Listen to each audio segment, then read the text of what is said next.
জাতি হিসেবে আমাদের যে অবস্থান, একটা চমৎকার অবস্থান। দুই পাশে দুই মহাশক্তি আমাদের, ভারত আর চীন। তারা দ্রুত গতিতে এগিয়ে যাবে। আমরা যেহেতু মাঝখানে আছি, আমাদেরকে ফেলে যেতে পারবে। তাদের বাতাসে আমরা উঠতে থাকবো। সেই থেকেই আমার বদ্ধমূল ধারণা বাংলাদেশের ভবিষ্যৎ অতি চমৎকার, তার অবস্থানের কারণে। আমাদের কি অপূর্ব সুযোগ! আমাদের সামনেই বিস্তীর্ণ মহাসাগর, আমাদের উপকূল ভূমি, সাগরের সঙ্গে আমাদের লাগোয়া উপকূল। এই একটা মস্ত বড় সুযোগ। পৃথিবীর দরজা আমাদের সামনে খোলা। আমরা দিন ব্যবহার করতে জানিনি। এখন যে মুহূর্তে এটার ব্যবহার শুরু করব, আমাদের অর্থনীতিকে লোহার দড়ি দিয়ে বেঁধে রাখলে ওর বেঁধে রাখতে পারবে না। এবং আমাদের উত্তরে হলো বিখ্যাত হিমালয় পর্বতমালা, যেখানে জমে আছে আমাদের যাবতীয় শক্তি, হাইড্রো পাওয়ার। কত শক্তি দরকার বাংলাদেশ, এখানে সব জমা আছে, হারিয়ে যাচ্ছে না, শুধু নেবার অপেক্ষায়। শুধু প্রতিবেশী দেশের সঙ্গে একটা সম্পর্ক করা, যাতে করে আমরা এই 40 মাইল বা যে দূরত্বটুকু দুই দেশের মধ্যে আছে, নেপাল আর বাংলাদেশের মধ্যে, ওটুকু অতিক্রম করা। আর কিচ্ছু না।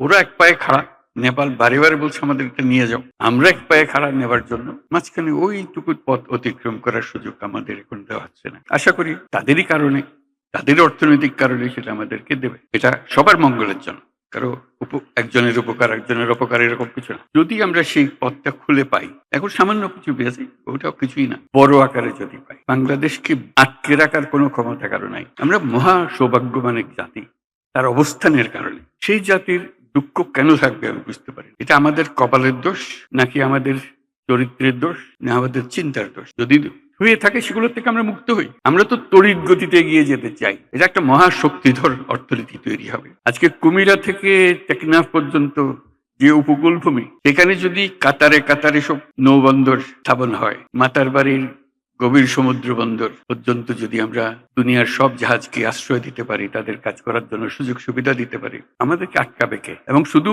যে সমুদ্র বন্দর আমরা ব্যবহার করব, আমাদের মালামাল যাবে, তা তো না। আমাদের একটা নিজস্ব অর্থনৈতিক অঞ্চল আছে, সেই অঞ্চলটাকে আমরা এখনো খুলতে পারিনি, কিন্তু অঞ্চল অপেক্ষা করছে আমাদের। আমাদের অঞ্চল হলো উত্তরে হলো নেপাল, আমাদের অঞ্চল।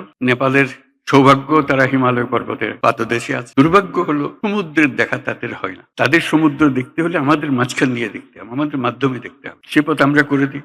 আমরা একসঙ্গে যৌথ অর্থনীতি গড়ে তুলি।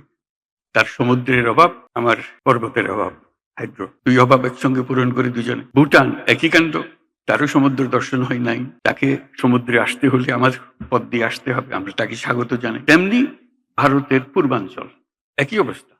নেপালের যে অবস্থা, ভুটানের যে অবস্থা, ভারতের সেভেন সিস্টারের একই অবস্থা। তার সমুদ্র দর্শন তার হয় না, হবে না। তার সঙ্গে আমরা যোগ দিই একসঙ্গে এই অর্থনৈতিক অঞ্চল। আমাদের যে সমুদ্র বন্দর, তাদের মাল আনা নেওয়া করবে, আমাদের মাল আনা নেওয়া করবে, তাদের কাছে যাবে। তাদের অর্থনীতি আমাদের অর্থনীতি দুই একসঙ্গে জাগবে। তারাও খুব কষ্টের অবস্থায় আছে, তারা খুব ভালো অবস্থায় নেই। তারা এই সুযোগ পেলে তারাও আনন্দিত। তাদের ব্যবসা আমাদের ব্যবসা, রমরমা ব্যবসা হবে, একসঙ্গে ব্যবসা হবে। এগুলো বললাম এই জন্য, আমরা ভবিষ্যৎ সম্বন্ধে অনেকটা হতাশায় ভুগি। হতাশার তো কারণ নাই, এটা আনন্দের বিষয়। আমাদের যে অবস্থান, যে সুযোগ সুবিধা, শুধু সেগুলোকে আহরণ করা, কাজে লাগানো। প্রক্রিয়া শুরু হয়েছে, এই প্রক্রিয়াকে জোরদার করা, যাতে করে আমরা এই অর্থনৈতিক অঞ্চল গড়ে তুলতে পারি। মালামাল সোজা চলে যাবে নেপালে, সোজা চলে যাবে ভুটানে, সোজা চলে যাবে সেভেন সিস্টার্সে।